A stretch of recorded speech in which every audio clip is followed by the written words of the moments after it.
Chris, Steve, thank you for being with us today to discuss the mid-year 2024 outlook. It's great to be together.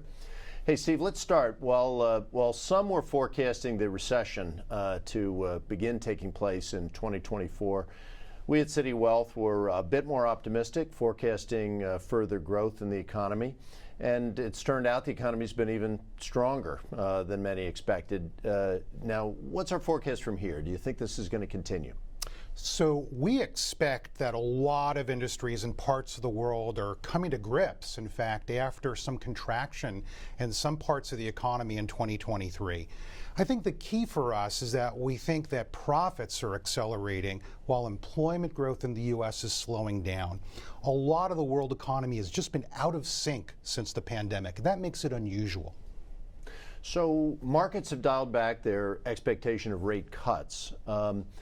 What do we think in terms of the possibility for rate increases to actually take place from here?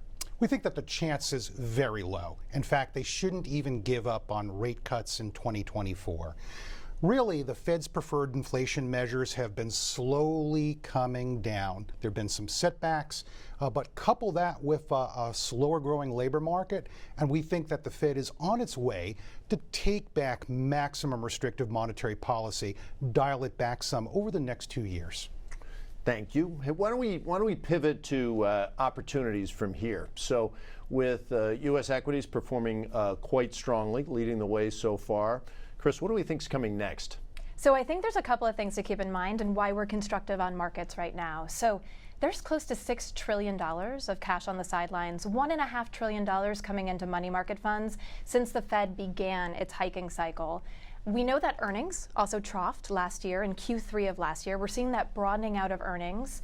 We believe that Fed funds have peaked, and we see disinflationary forces take force. So maybe not as quickly as the Fed would like. Maybe this last mile is going to take a little bit longer. So what does that mean for portfolios? It means that we anticipate earnings growth this year of about 8% with a broadening out. So how do you express that? There's a couple of key ways. The first would be just a simple expression of equal weight S&P 500.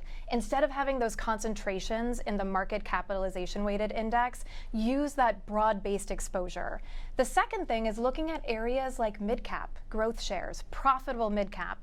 We're not going to highly levered companies, but some of the themes that we've seen, like industrials, infrastructure, can be really well expressed within mid-cap. And the other thing that I would say, which is an important part of portfolio construction, is high quality balance sheets. So when we look at these companies that have a high degree of free cash flow generation, they're investing in their businesses. I think this is an area, dividend growers, for example, and not just within the US, but globally.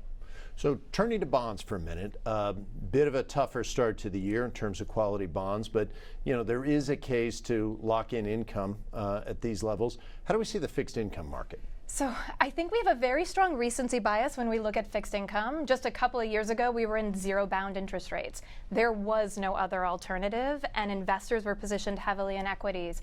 I think while we've seen really record volatility in the rates market, we have to take a step back and just look at the sheer level of rates and the coupons that you're receiving. So when you look at our fixed income portfolios, they're pretty diversified across US government debt, corporate investment grade, as well as areas like municipals for U.S. taxable investors. And another interesting area would be preferreds. So within the preferred space, still quality balance sheets. We're talking about GSIB banks as the issuers. But now you're talking about a diversified intermediate bond portfolio that's yielding kind of mid to high single digits, which is attractive. Chris, great insights. Thank you. Steve, why don't we turn to the world of technology and specifically AI? Of course, AI stocks have been on a run. They've been featured as one of our unstoppable trends. Still the case from your standpoint? Well, absolutely. And you want the beneficiaries of the spending. So clearly for us, semiconductor equipment, really, again, to make the infrastructure. Some of the down in cap technology companies that are trading at much lower multiples, again, than the companies that are doing the big investments to make the AI services. We're seeing, as Chris just mentioned, industrial companies that are needed to make this infrastructure work. Investments in copper, for example, are just some of the ways, again, that we are supporting the industry. And we're expecting that the benefits will be more diffuse through the economy, may not give give you a large cap stock that doubles in a year, but we're going to see it in more sectors, and we're already witnessing that now. So great opportunities across the landscape, rooted in real fundamental progress.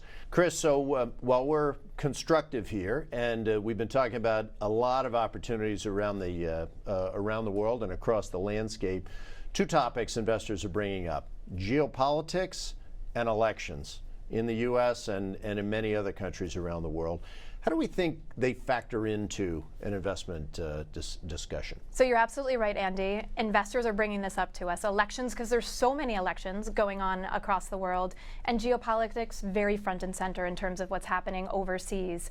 And so I think the important thing to note is actually looking at history. We do see the market react short term, but it very quickly corrects. So whether there's distortions in commodity markets, they tend to be very short-lived. And so what we're encouraging investors to do is, when you look at your overall portfolio, a balanced portfolio going back to 1977, so take a 60-40 portfolio, and 85% of the observations over a 12-month period was positive. So diversification is working in your favor, staying invested is working in your favor. And so if this is something that is really driving a decision-making process where maybe you're pulling back on the right risk for you.